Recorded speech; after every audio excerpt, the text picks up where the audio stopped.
श्री कृष्ण हिंदू धर्म में भगवान हैं। वे विष्णु के 8वें अवतार माने गए हैं।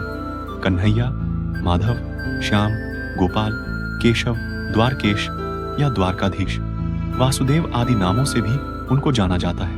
कृष्ण निष्काम कर्मयोगी, आदर्श दार्शनिक, स्थित प्रज्ञ एवं दैवी संपदाओं से सुसज्जित महान पुरुष थे। उनका जन्म द्वापर युग में हुआ था। उनको इस युग के सर्वश्रेष्ठ पुरुष, युग पुरुष या युगावतार का स्थान दिया गया है। कृष्ण के समकालीन महर्षि वेद व्यास द्वारा रचित श्रीमद् भागवत और महाभारत में कृष्ण का चरित्र विस्तृत रूप से लिखा गया है।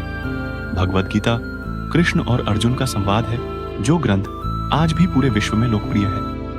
इस उपदेश के लिए कृष्ण को जगत गुरु का सम्मान भी दिया जाता है। कृष्ण वसुदेव और देवकी की 8वीं संतान थे। देवकी कंस की बहन थी। कंस एक अत्याचारी राजा था। उसने आकाशवाणी सुनी थी कि देवकी के 8वें पुत्र द्वारा वह मारा जाएगा। इससे बचने के लिए कंस ने देवकी और वसुदेव को मथुरा के कारागार में डाल दिया।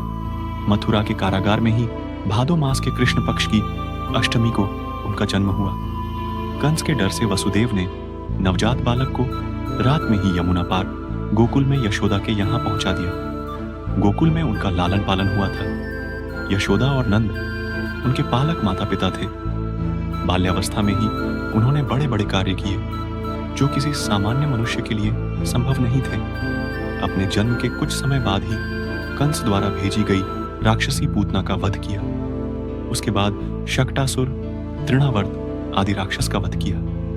बाद में गोकुल छोड़कर नंदगांव आ गए। वहां पर भी उन्होंने कई लीलाएं की, जिसमें गोचारण लीला, गोवर्धन लीला, रास लीला आदि मुख्य है।